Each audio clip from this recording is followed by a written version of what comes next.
और अमेरिका ने कहा है कि वो कोरोना वैक्सीन पर भारत सरकार की ओर से हरी झंडी का इंतजार कर रहा है।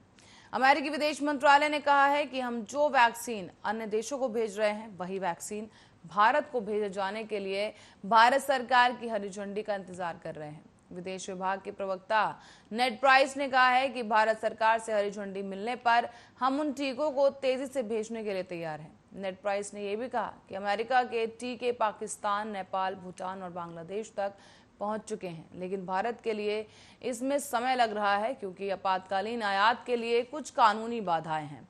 अमेरिका ने पहले अपने घरेलू स्टॉक से 80 मिलियन खुराक दुनिया भर के देशों के साथ साझा करने की घोषणा कर दी थी और इसी बीच भारत के हिस्से के तहत इसे अमेरिका से मॉडर्न और फाइजर की 3 से 4 मिलियन खुराक मिलने की उम्मीद थी। तो वहीं आपको बता दें कि दूसरी ओर मॉडर्ना और भारत में drug controller general of India से मॉडर्ना को आपात इस्तेमाल की इजाजत मिल चुकी है और इसी बीच अब फाइजर ने भी अभी तक भारत में आपातकालीन इस्तेमाल के लिए आवेदन नहीं दिया है। और विदेश विभाग के प्रवक्ता नेड प्राइस ने आगे बताया कि हम उन वैक्सीन डोज को भेज देंगे जो पहले से ही जरूरी है और सभी देश अपने स्थानीय परिचालन नियामक और कानूनी प्रक्रियाओं को पूरा कर ले। भारत ने इससे संबंधित कानूनी प्रावधानों की समीक्षा करने के लिए समय मांगा है और ऐसे में भारत अपनी कानूनी प्रक्रियाओं को पूरा कर लेगा, तब जाकर भारत को हमारी वैक्सीन की डिलीवरी तेजी के साथ बढ़ाई जाएगी।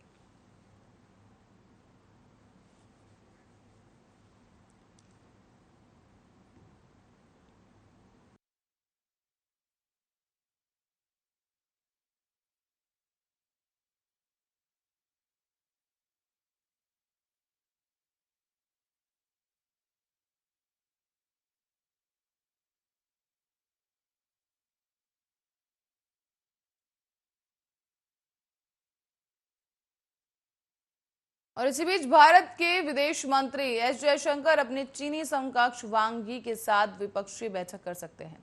माना यह जा रहा है कि भारत चीन सीमा पर जारी गतिरोध को लेकर ही बातचीत हो सकती है। इसके अलावा दोनों देशों के विदेश मंत्रियों के बीच अफगानिस्तान में सुरक्षा की मौजूदा स्थिति पर भी चर्चा हो सकती है।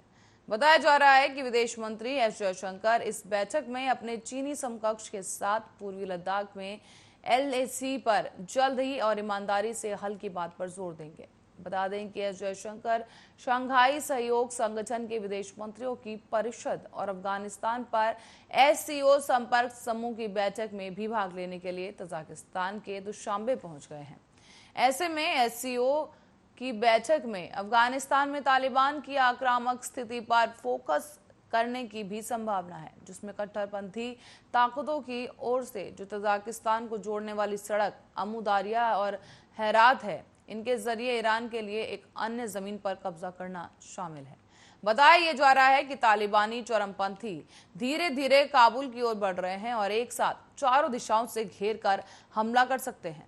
साथ ही आगे बढ़ने के दौरान तालिबानी कट्टरपंथी कई अफगानी सैनिकों की हत्या भी कर रहे हैं। ऐसे में आपको बता दें कि अफगानिस्तान से अमेरिका सेना की वापसी के बाद तालिबानी कट्टरपंथियों ने दोबारा से वहां काफी मजबूती से पैर जमाना शुरू कर दिया है और इसी के लिए अब तालिबानियों की ओर से हर हथकंडा भी अपनाया जा रहा है।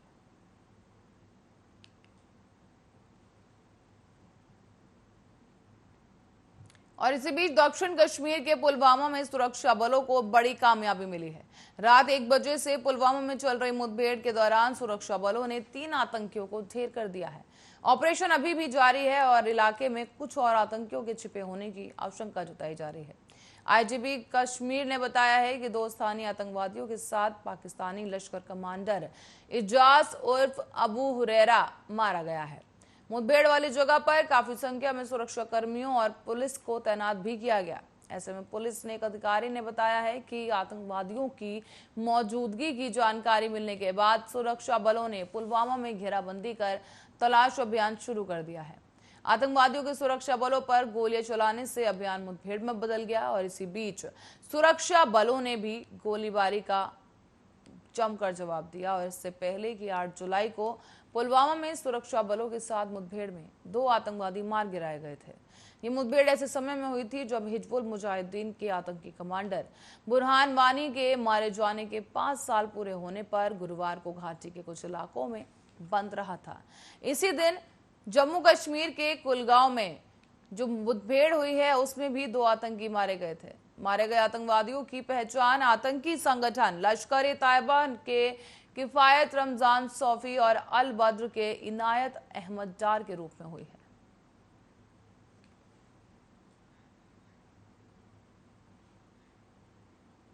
और इसी के साथ ही फिलहाल के लिए खबरों में इतना ही। देश और दुनिया की तमाम खबरों के लिए देखते रहिए आर्य न्यूज।